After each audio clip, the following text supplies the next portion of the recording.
ஆண்டவர் ரட்சகருமாகிய இயேசு கிறிஸ்துவின் இனிய நாமத்தில் உங்களுக்கு என்னுடைய அன்பின் வாழ்த்துக்கள். இன்றைக்கு தியானிக்கும்படியாக தெரிந்து கொள்ளப்பட்ட வேத பகுதி, அது மத்திய எழுதின சுவிசேஷம் 15வது அதிகாரம் 26வது வசனம். Matthew chapter 15 verse 26.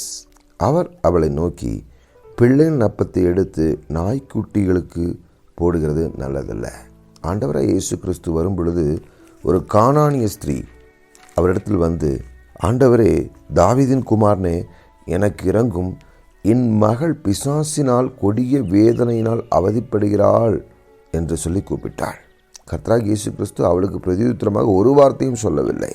சீஷர்கள் வந்து, இவள் நம்மை பின்தொடர்ந்து கூப்பிடுகிறாளே, இவளை அனுப்பிவிடும் என்று அவரை வேண்டிக் கொண்டார்கள். அதற்கு இயேசு சொன்ன வார்த்தை, காணாமல் போன ஆடுகளாகிய இஸ்ரவேல் வீட்டாரிடத்திற்கு அனுப்பப்பட்டேன் என்று, மற்றபடி அல்ல என்றார்.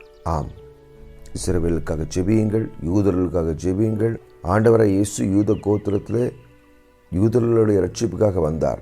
ஆனால் நடந்து என்ன தெரியுமா? அவரை அவர்கள் மேசியாக ஏற்றுக்கொள்ளவில்லை, புறஜாதியாகிய நாம் ஏற்றுக்கொண்டோம்.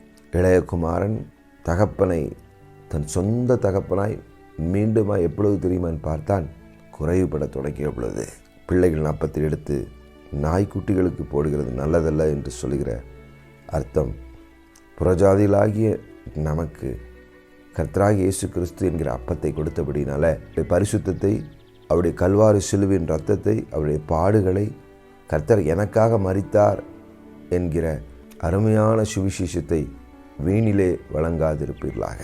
இன்றைக்கு கிறிஸ்தவர்கள் மத்தியில் மட்டுமல்ல, புறஜாதிகள் மத்தியிலும், கர்த்தரை ஏற்றுக்கொள்ளாதவர்கள் மத்தியிலும் கர்த்தராகிய இயேசு கிறிஸ்துவின் நாமம் வீணாக தூஷிக்கப்பட்டு கொண்டு இருக்கிறது. கிறிஸ்தவர்கள் பண ஆசை, பெண் ஆசை, பொருளாசை, மண்ணாசை போன்றவர்களுக்கு மரித்தவர்கள் என கூறிக்கொண்டு மீண்டும் நாயானது தன் கக்கினதை தின்றுகிறது போலவும், பன்றியானது சேற்றிலே விழுந்து புரண்டு எழுந்திருக்கிறது போலவும், அழிந்து போகிற ஆத்துமாவின் மேல் உள்ள தாகத்தை விட்டுவிட்டு அழிந்து போகிற பொன் வெள்ளியின் மேல் மீண்டும் கவனம் வைத்து சோதோம் குமாராவை நோக்கியும் பிலேயாமை போலவும் ஜனங்கள் போய்கொண்டிருக்கிறார்கள். எனக்கு பிரியமானவர்களே, நாம் கர்த்தரை தேடும் பொழுது நமக்கு என்ன தேவையோ அவைகளை கர்த்தர் சந்திப்பார். பிள்ளைகளின் அப்பம் பிள்ளைகளுக்குத்தான். நானே வானத்திலிருந்து அப்பம் என்று சொல்லி கிறிஸ்து தன்னை குறிப்பிடுகிறார். அவர் எதை குறிப்பிடுகிறார்? வார்த்தையை குறிப்பிடுகிறார்.